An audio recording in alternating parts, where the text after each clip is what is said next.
DJI Neo 2.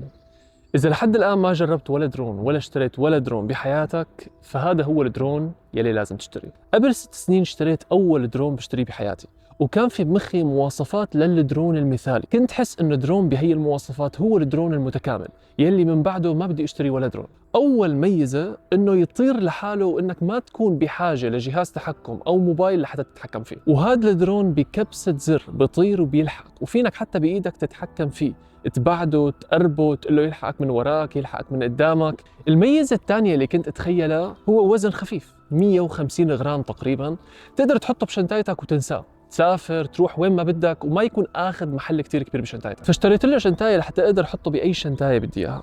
بتحطه بهي الطريقه، بتسكر عليه وبتلحشه بأي شنطاية. الميزة الثالثة هي دقة الكاميرا. مقارنة بالنسخة الأولى من هذا الدرون، الكاميرا هي تستخدم بالسوشيال ميديا بكل أريحية. يعني فينك تصور صور أو تصور فيديوهات وتنشر هي الفيديوهات على السوشيال ميديا بكل أريحية، مقارنة بالدرون النسخة الأولى يلي نزل يلي كاميرته تقريبا لا تستخدم.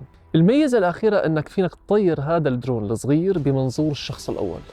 يعني تخيلوا انه هذا الدرون يلي بيعمل كل الميزات الاولى اللي ذكرت لكم اياها، فيكم كمان تحطوا وتشتروا هدول النظارات وتطيروه بمنظور الشخص الاول، يعني FPV. بعد كل الميزات الايجابيه اللي ذكرناها عن هذا الدرون، شو هن الشغلات يلي ممكن نقول عنها سلبيه بهذا الدرون؟ شغلتين. الشغله الاولى هي البطاريه يلي ما بتتحمل 7 دقائق 8 دقائق 9 دقائق، ماكسيموم 10 دقائق تقدر تطير فيها الدرون. والشغله الثانيه السلبيه لهذا الدرون، وسلبيه بكل ما تعنيه الكلمه من معنى، هو انه بضيع.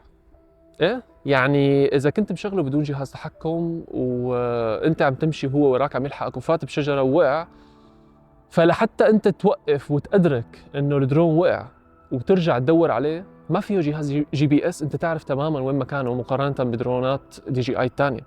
فهي شغله سلبيه جدا جدا جدا. وصارت معي انا تقريبا ضليت ساعه كامله عم دور على الدرون لحتى اخر شيء لقيته.